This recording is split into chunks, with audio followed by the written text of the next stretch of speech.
नमस्कार बच्चों। आज हम एक नया प्रकरण लेकर उपस्थित हैं जिसका शीर्षक है अपठित गद्यांश। अपठित गद्यांश, जैसा आपको शब्द से ही लग रहा है कि अपठित बिना पढ़ा हुआ, गद्यांश एक गद्य का अंश। अब बात आती है कि अपठित गद्यांश होता क्या है, किसे कहते हैं। वह गद्य खंड है जो पहले कभी पढ़ा नहीं होता। अब पहले पढ़ा नहीं होता, इससे तात्पर्य क्या है कि आपके परीक्षा में प्रश्न पत्र में प्रश्न संख्या 1 जो पहला प्रश्न आता है वह अपठित गद्यांश से संबंधित ही होता है। अपठित गद्यांश जो पढ़ा नहीं गया है, इससे तात्पर्य यह है कि यह आपकी पाठ्यक्रम की पुस्तक से नहीं लिया जाता। जो आपकी पाठ्यक्रम की जो पुस्तक है उससे नहीं लिया जाता, बल्कि यह समाचार पत्र का अंश या कोई लेख, कोई कहानी, कोई पत्रिका का अंश हो सकता है। दिए गए गद्यांश पर आधारित कुछ प्रश्न दिए होते हैं, उनका उत्तर देना होता है। उनके उत्तर को, उनके जो उत्तर देते हैं आप, उन प्रश्न वहाँ प्रश्न पत्र पे ही दिए होते हैं, उनके उत्तरों को हम गद्यांश पर आधारित प्रश्नोत्तर कहते हैं। अब बात आती है कि जो अपठित गद्यांश हैं इनको हम कैसे हल करें, इनके प्रश्नों को हम कैसे हल करें, इनके उत्तरों को हम कैसे लिखें। यहाँ कुछ हल करते समय ध्यान रखने योग्य बातों का हम अध्ययन करेंगे। सबसे पहले दिए गए गद्यांश को ध्यानपूर्वक पढ़ना चाहिए। इससे उस गद्यांश का मूल भाव समझने में आसानी होती है। मैं तो कहूँगा कि गद्यांश को पढ़ने से पहले एक बार आप प्रश्नों को पढ़ें। जो गद्यांश पर आधारित प्रश्न दिए गए हैं उन प्रश्नों को पढ़ें, इससे आपका समय भी बचेगा। पहले आप प्रश्न पढ़ेंगे तो आप जब गद्यांश को पढ़ेंगे तो आपको प्रश्नों का भी ध्यान रहेगा और गद्यांश में जहां आपके उनसे संबंधित उत्तर आएंगे उनका भी आपको ध्यान रहेगा। तो गद्यांश के प्रश्नों को पढ़ना है और गद्यांश को ध्यान से पढ़ना है।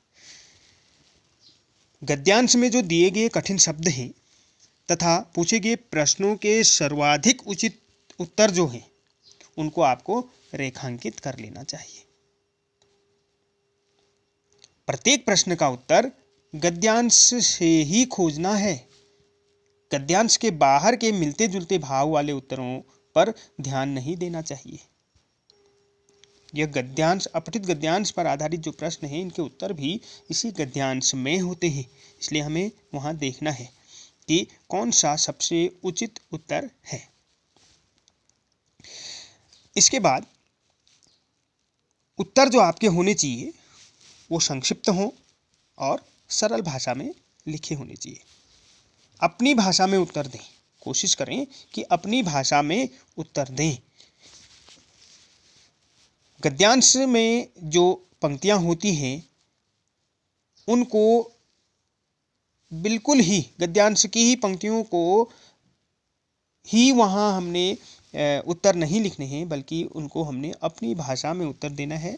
जो हमारे उत्तर सहज और संक्षिप्त भी होने चाहिए। शब्द सीमा का ध्यान देना चाहिए। जो गद्यांश पर आधारित प्रश्न होंगे वह 2 नंबर के होंगे या फिर 1 नंबर के होंगे, 1 अंक के होंगे या फिर 2 अंक के होंगे। तो सामान्यतः उत्तर की शब्द सीमा जो है वह 25 से 50 के बीच में होनी चाहिए। 25 शब्द से 50 शब्द के बीच में होनी चाहिए, इससे कम ही होनी चाहिए।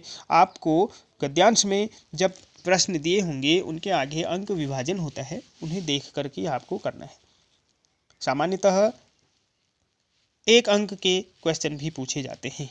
उदाहरण के लिए कि गद्यांश का उचित शीर्षक बताइए, तो आपको समझना है, ध्यान से देखना है कि कौन से प्रश्न में कितने कितना हमें शब्द सीमा देनी है, वह भी आपने ध्यान देना है। अब शीर्षक पूछा गया है तो आपको समझना है कि शीर्षक तो हमारा एक पंक्ति में उत्तर आएगा, एक पंक्ति या फिर एक वाक्य।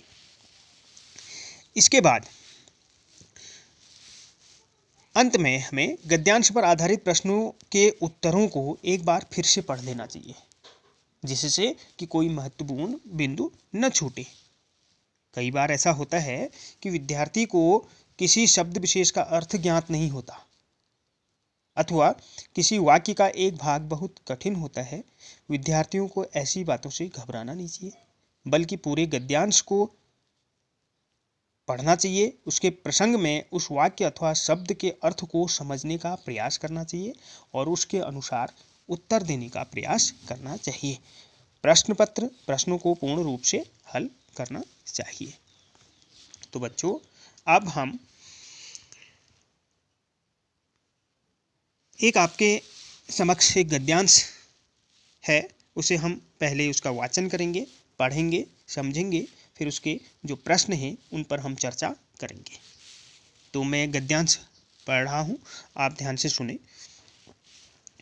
मानव जीवन में कुछ महान कर पाने की अदम्य लालसा ही महत्वाकांक्षा है। इस लालसा की पूर्ति का मार्ग परस्पर होड़ से जन्म लेता है। किसी अन्य से आगे बढ़ पाने की यह आकांक्षा बिना इस अन्य के प्रति कठोर हुए नहीं पूर्ण की जा सकती। मनुष्य में आगे बढ़ने की जो स्वाभाविक इच्छा जन्म लेती है, उसके साथ अप्रत्यक्ष रूप से अन्य मानवों को पीछे छोड़ने की अदृश्य इच्छा भी जुड़ी ही रहती है। यदि सहृदय होकर इस पर विचार किया जाए तो इस प्रकार की समस्त प्रतिद्वंदिता निष्ठुरता है, दूसरे के प्रति निर्ममता है, किंतु महानता को पाने के लिए यह निर्ममता या निष्ठुरता एक अनिवार्य दुर्गुण है। इसके अभाव में उस निष्ठा, संकल्प या दृढ़ता की कल्पना नहीं की जा सकती जो मनुष्य को आगे बढ़कर अनछुई ऊंचाइयों को छूने के लिए प्रेरित करते हैं। तो आपने देखा कि एक हमने एक गद्यांश यहाँ लिया है और उसको हमने वाचन किया।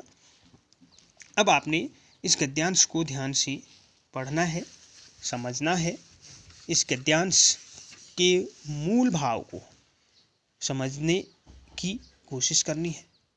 जब तक आप इस गद्यांश का मूल भाव नहीं समझेंगे, तब तक आप इससे संबंधित प्रश्नों के उत्तर नहीं दे पाएंगे, उचित उत्तर नहीं दे पाएंगे। तो सबसे पहले हम अब देखेंगे कि इस गद्यांश पर आधारित कुछ प्रश्न हैं जिन पर हम चर्चा करते हैं।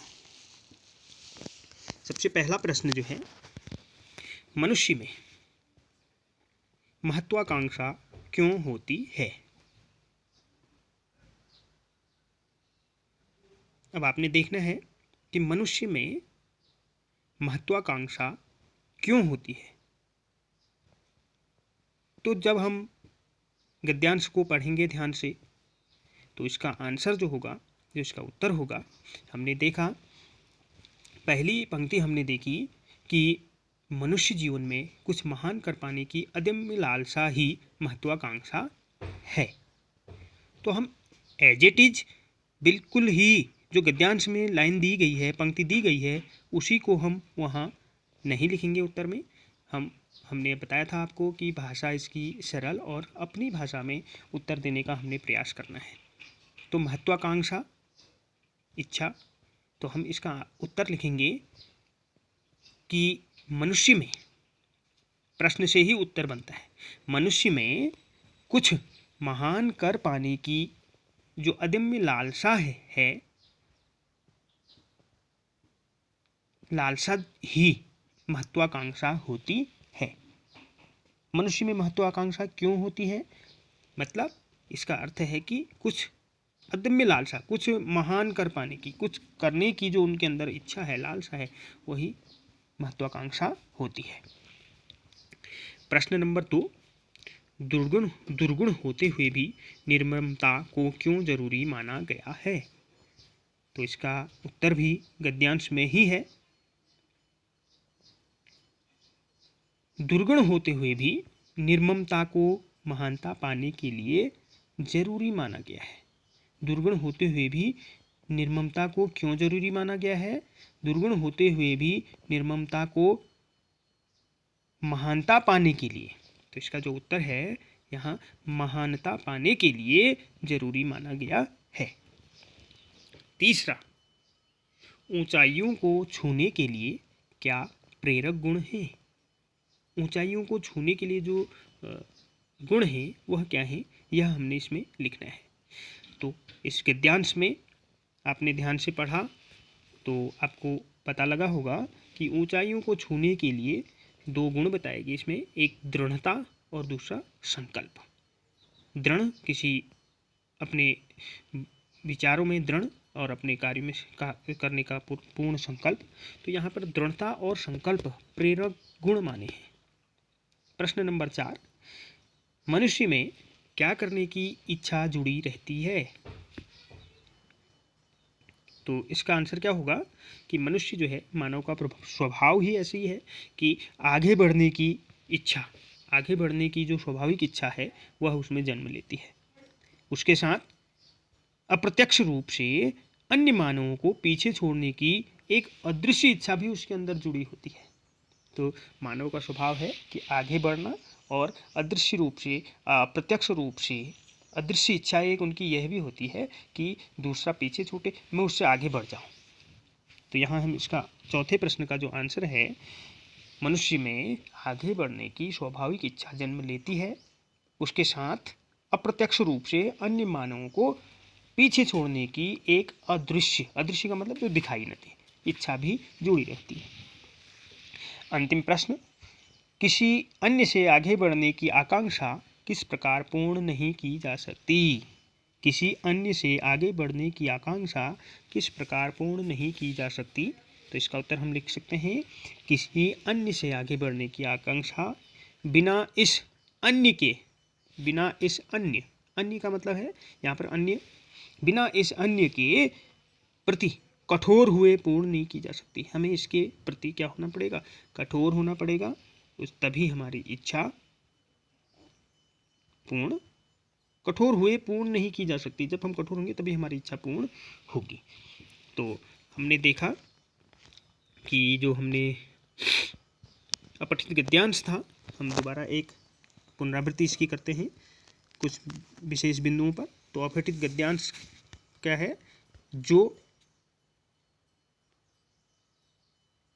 खंड है, ऐसा गद्य खंड है जो पहले कभी पढ़ा नहीं गया है, पढ़ा नहीं होता है। तो आपके प्रश्न पत्र में जो गद्यांश आएगा, तो इससे आपने समझना है कि वह गद्यांश आपका पढ़ा हुआ हो सकता है, लेकिन वह गद्यांश आपके पठित पाठ्य पुस्तक जो है आपकी, उससे नहीं लिया गया होगा। वह किसी समाचार पत्र का अंश, किसी पत्रिका का अंश, या अन्य आपके किसी पुस्तकों का कोई अंश हो सकता है। तो इससे संबंधित कुछ बातें मैंने आपको ध्यान रखने योग्य बातें बताई थी। सबसे पहले प्रश्नों को पढ़ना है हमने, फिर गद्यांश को ध्यान से पढ़ना है और महत्वपूर्ण पंक्तियों को रेखांकित करना है। उत्तर हमारे संक्षिप्त और सहज होने चाहिए, अपनी भाषा में उत्तर दें और शब्द सीमा का भी ध्यान दें। तो आशा है आपको यह प्रकरण समझ आया होगा। अपनी अगली प्रस्तुति के साथ फिर उपस्थित होऊंगा। धन्यवाद।